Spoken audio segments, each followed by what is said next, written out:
I worked at the Holiday Inn. I was part of the first group of guys to go through the K9C Gala program at the Ozark Correctional Center. Before I get started, this program really has saved my life. I'm trying to think, but I'm also trying not to faint, too. So bear with me. I guess if I am going to faint, though, there's a bunch of surf stuff. This is the place to do it, right? I'm just going to go ahead and get into my speech, tell you a little bit about my background and where I've come from. So I want to start off by asking everyone in this room to either close their eyes or envision something with me. Imagine a baby boy. This baby boy was born into a loving family. He was raised with good morals, values, taught the importance of family, hard work, honesty, and integrity.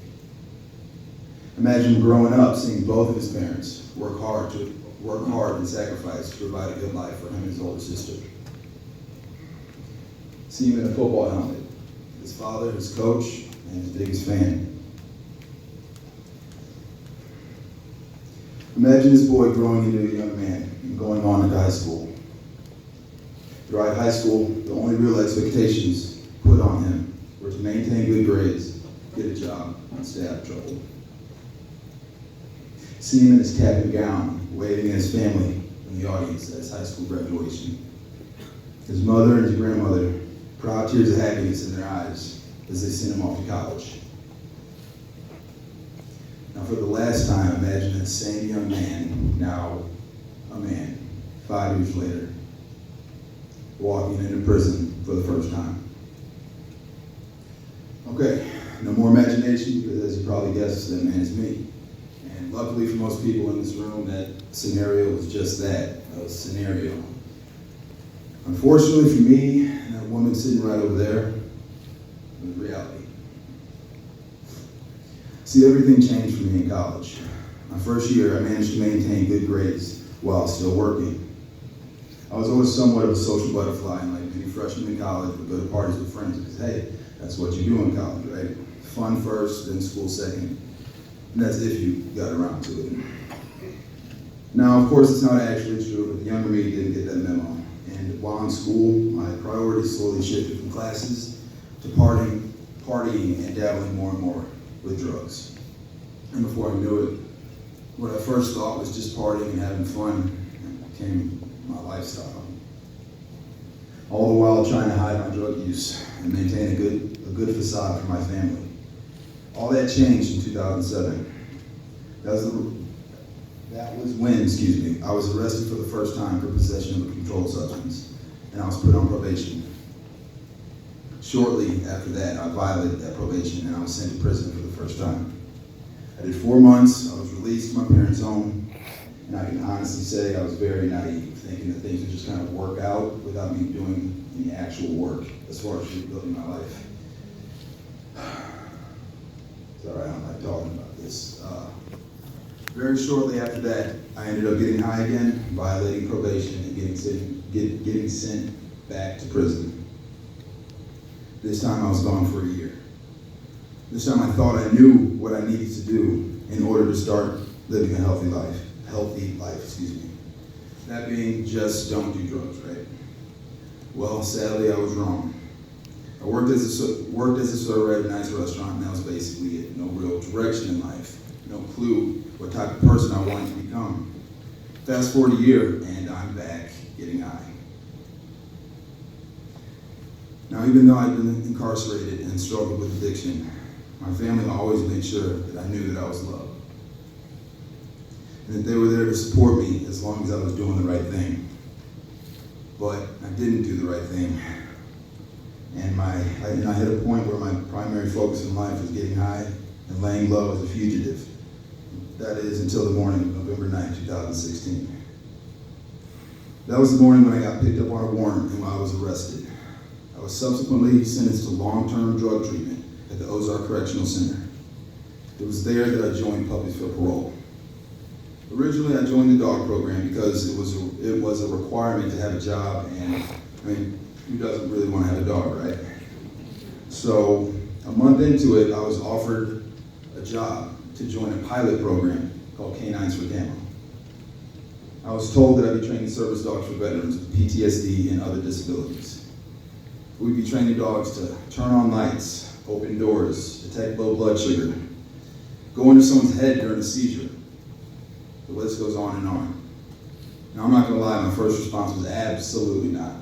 That sounds like way too much work, and I just kind of wanted to have a dog and call it a day.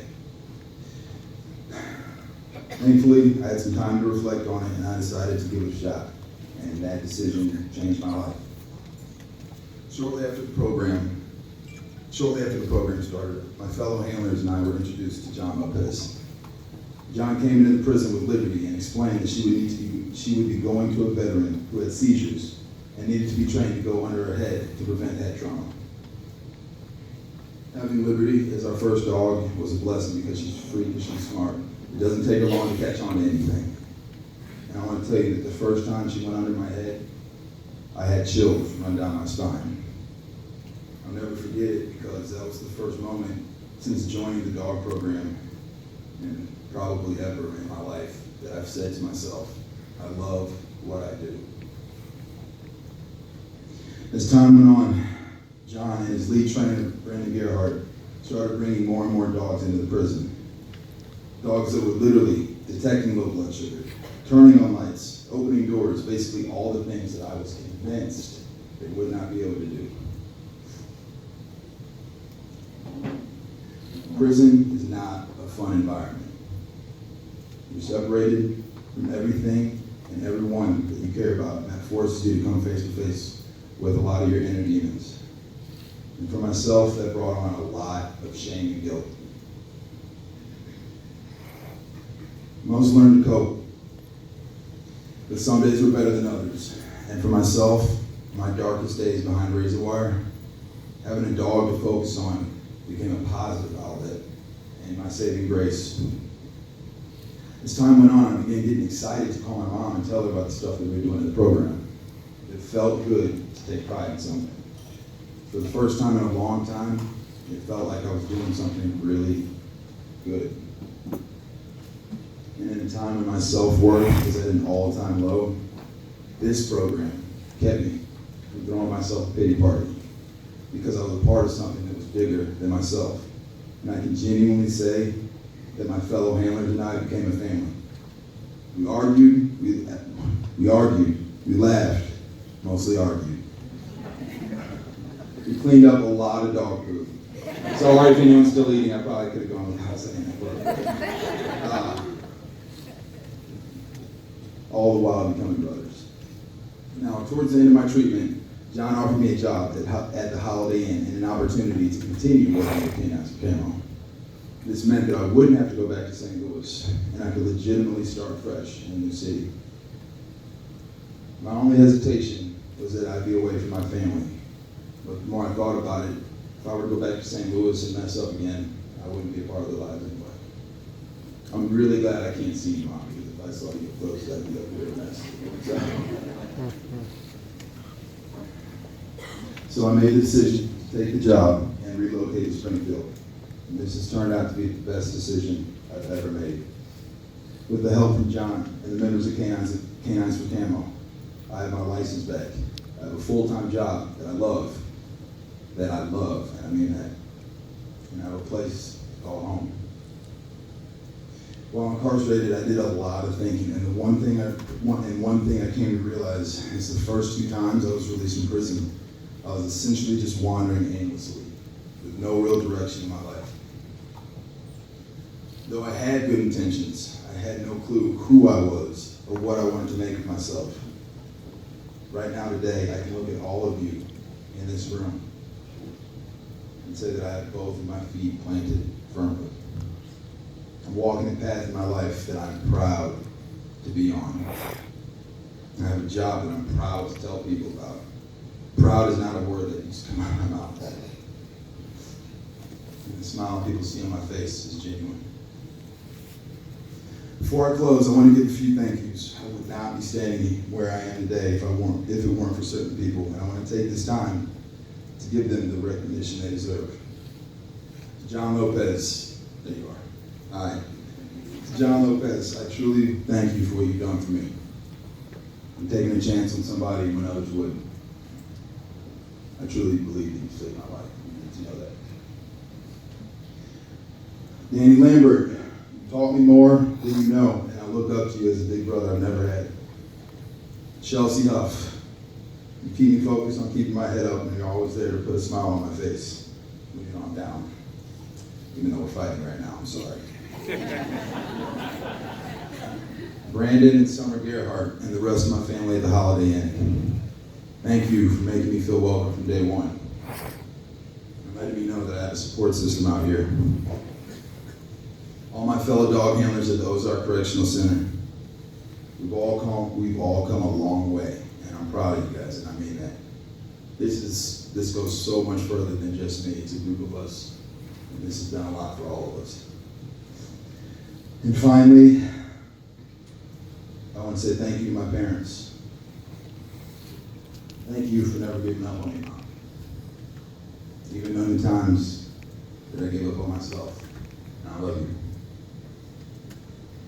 I want everyone here to know that if you have any reservations about this program or any doubt about the good that it does, the fact that I'm standing here today, terrified in front of all of you, I might add,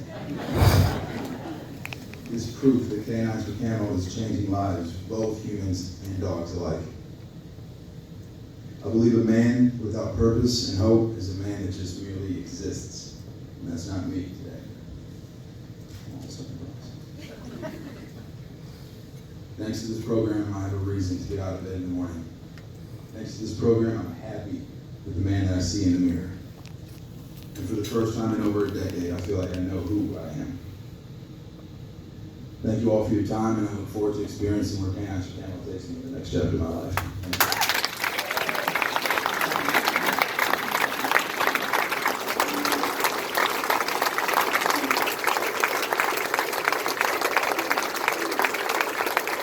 Thank you. Steve, come back up, please. Come back up.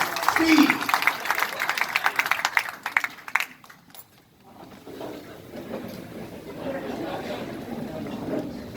One more hand, come on. One more time, come on.